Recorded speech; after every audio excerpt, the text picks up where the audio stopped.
Au pied du château de Brest, cette maisonnette abrite un marégraphe, un instrument aujourd'hui complètement automatisé qui permet de mesurer en temps réel la hauteur de la marée.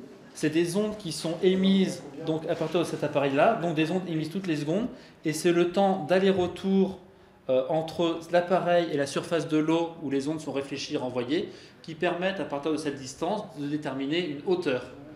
Il existe 47 marégraphes en France qui permettent de maintenir une vigilance sur les risques de submersion. Et justement, l'année 2015 est une année à haut risque.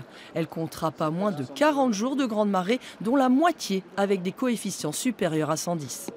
Il faudra faire attention à la météo, puisque la météo va avoir un effet important sur le niveau d'eau. Si on est en période de tempête, on peut avoir un niveau d'eau qui va remonter beaucoup plus que ce qui est prédit. C'est ce qu'on appelle la surcote, avec des risques de submersion, des risques de vagues importants.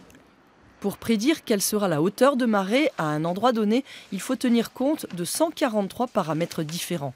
Au CHOM, service hydrographique et océanographique de la marine, 15 ingénieurs y travaillent quotidiennement. C'est grâce à leurs calculs que l'on sait que le 21 mars sera une marée d'exception. Cette marée va être le jour où toutes les conjonctions astronomiques vont être réunies, où toutes les actions gravitationnelles vont être les plus fortes, et on aura la plus grande marée possible sur Terre, le fameux coefficient 120 théorique ou 119 en pratique, où donc la marée va descendre le plus bas possible et monter le plus haut possible. Un beau spectacle, forcément, qui ne se produit que tous les 18 ans. Mais prudence, à 119, la marée descend et remonte à une vitesse exceptionnelle. Avant de s'aventurer sur l'estran, il faudra être sûr de pouvoir remonter avant elle.